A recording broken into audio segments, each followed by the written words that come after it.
গতকাল জাতীয় পতাকা হাতে নিয়ে 1.5-2 লক্ষ জনগণ কলকাতার দিক থেকে, হাওড়া স্টেশনের দিক থেকে, সাঁতরাগাছির দিক থেকে এই চক্রান্তের যিনি মূলাধার, যিনি আত্মহত্যা বলে চালিয়ে এটাকে চেপে দিতে চেয়েছিলেন, মমতা ব্যানার্জি, যিনি পুলিশ এবং স্বাস্থ্যমন্ত্রী, যাকে নন্দীগ্রামের লোক আগেই চিনে ফেলেছিল বলে 21 সালে 1956 ভোটে হারিয়ে চোর মমতাকে বাড়ি পাঠিয়ে দিয়েছিল।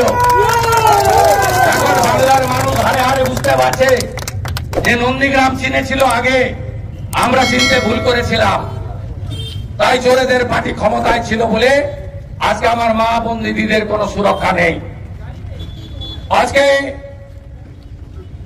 আমরা কালকে লাঠি, টিয়ার গ্যাস, জল কামান ছুড়ে শত শত আন্দোলনকারী ছাত্র ছাত্রী, অভিভাবক অভিভাবিকা, প্রতিবাদী জনতা, সচেতন নাগরিক, তাদের উপরে আক্রমণ করা হয়েছে। আজ 12 ঘন্টা সর্বাত্মক হরতাল হচ্ছে। এটা বিজেপি ধর্মঘট নয়, জনগণের ধর্মঘট। দাবি 3টা: আরজিকরের ধর্ষক এবং চক্রান্তকারীদের ফাঁসি চাই। দফা 1, দাবি 1, মুখ্যমন্ত্রীর পদত্যাগ।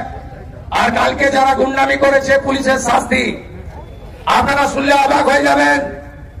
নন্দীগ্রামে শান্তিপূর্ণ আন্দোলন হচ্ছে, একটু আগে নন্দীগ্রামের পুলিশ রেয়াপাড়াতে টিয়ার গ্যাস চালিয়েছে ভারতীয় জনতা পার্টির যারা রাস্তায় শান্তিপূর্ণ পিকেটিং করছিল।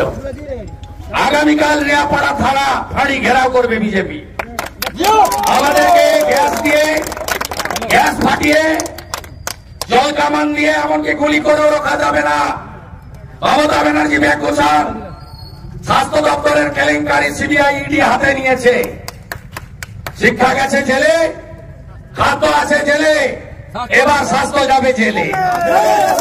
নিশ্চিত রাখুন আপনারা। আর এই একটা নবান্ন অভিযান নয়, দেখতে পাবেন ঠিক টাইম, তারা ডাকছে দেখতে পাবেন। একদিনে 3টে অভিযান হবে, নবান্ন, লালবাজার আর কালীঘাট। আপনাকে রাজীব কুমার, বিনীত গোয়েল কিভাবে বাঁচায় আমরা দেখব।